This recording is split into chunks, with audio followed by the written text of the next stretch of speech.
هنا انا معايا 10 كيلو مية عادية خالص من الحنفية. بضيف عليهم 10 جرام اديتا.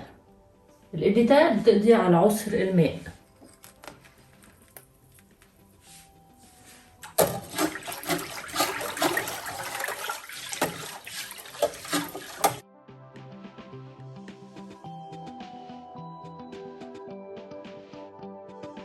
هضيف دلوقتي بعد 5 دقايق 60 جرام من التايلوز.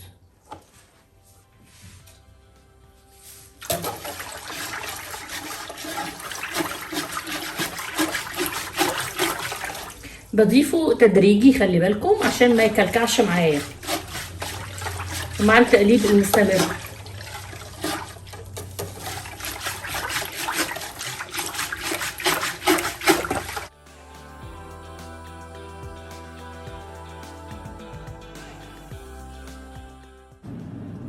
هنا خلاص بعد لما التايلوز هدي تماما تقل خالص وبقت شفافيته عالية، هبتدي ان انا اضيف محلول هيدروكسيد البوتاسيوم. المحلول بتاعي عبارة عن 180 جرام هيدروكسيد بوتاسيوم. ضفت ليهم 180 جرام ماء مغطر. تقل خالص اهو. ده المحلول بتاعي، هقلبه تقليبة كده بسيطة تاني. انا عاملاه من بالليل عشان يكون بارد.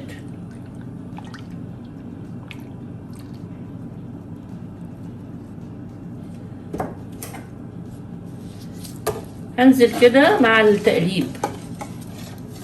اهم حاجة في الوصفة دي التقليب المستمر.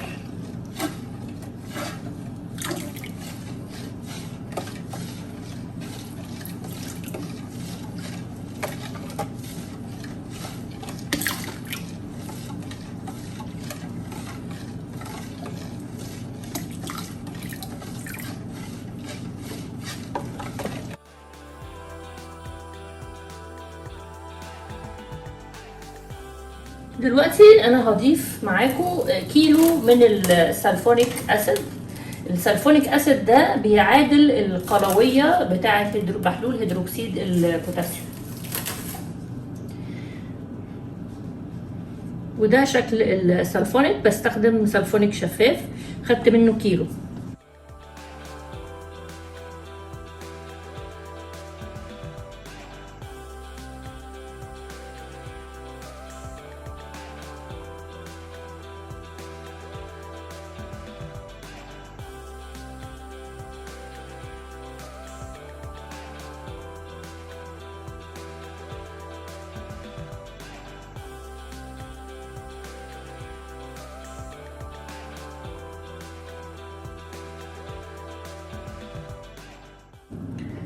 بصوا البي اتش بتاعي اهو رايح على ال8 ولسه هضيف التكسابون، فكده كويس. انا محتاجه البي اتش بتاعي يبقى 8 بالظبط، وهو فعلا يعني رايح على ال8، يعني هو اجمل من ال7. ولسه كمان هضيف التكسابون. بضيف 500 جرام تكسابون، دوبتهم في 2 كيلو ماء، وخدوا مني يومين عبال ما دابوا الحقيقه. اضيف شويه كده واقلب وارجع اضيف الباقي.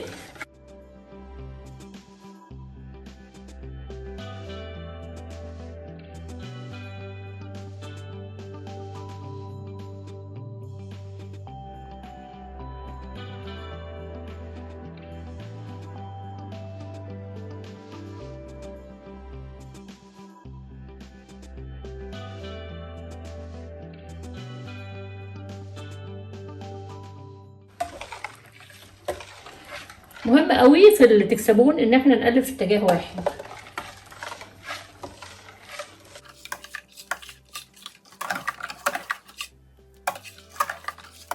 دلوقتي بضيف 200 جرام من الملح متدوب في كيلو ماء عادي من الحنفية.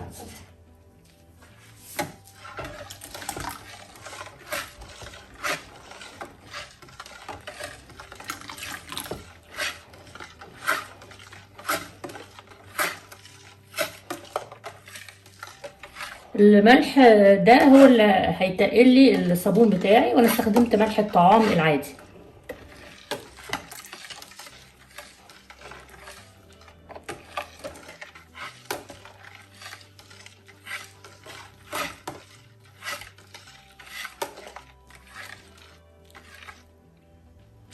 شايفين بيتقل قد ايه والشفافية عالية جدا؟ شايفين؟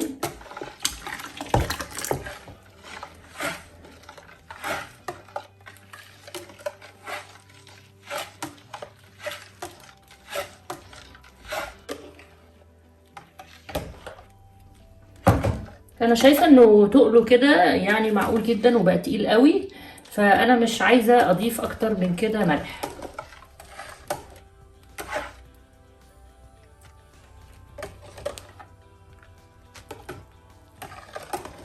يعني وقفوا اول لما تلاقوه التقل اللي انتوا عايزينه. هنا انا معايا 50 جرام ريحة عود. الحقيقة انا عايزة اعمله بريحة العود علشان انا عملت داوني بريحة العود، هتلاقوا الفيديو عندكم على القناة. فعايزة حاجة تليق مع ريحة منعم الملابس اللي انا عملتها. اضيف تدريجي برضو كده واقلب.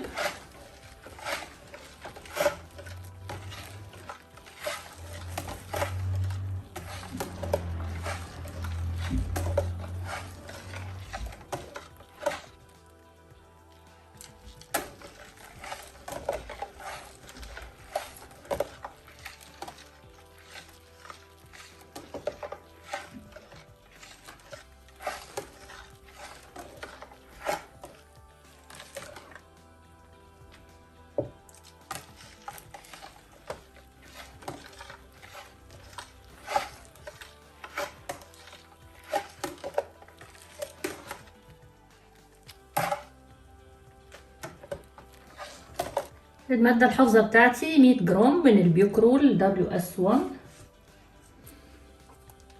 في ناس بيستعملوا فورمالين بس ريحته سيئة جدا، انا ما اقدرش اتحملها يعني بصراحة.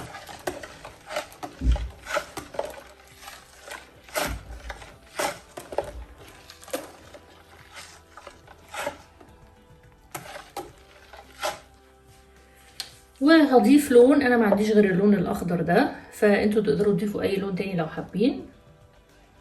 اضيف منه كده شوية واقلب واشوف لو محتاج تاني ولا لا.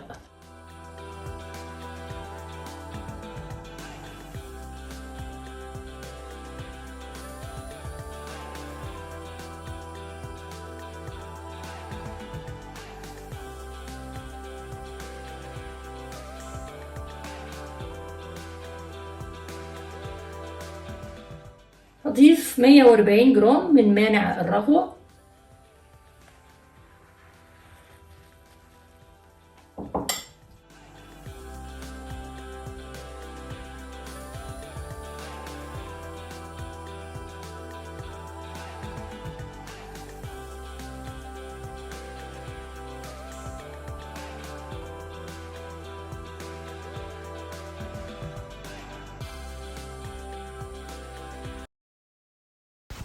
وده الصابون بتاعي زي ما انتوا شايفين كده، شفافيته عالية ولسه تاني يوم كمان مفروض ان هو يشف اكتر. بس حابة اقول لكم معلومات مهمة بخصوص الوصفة دي.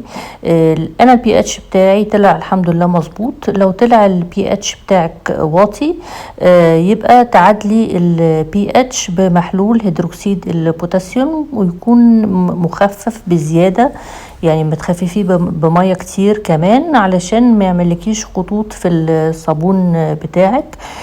ولو البي اتش بتاعك طلع عالي يبقى تزودي حمض السلفونيك.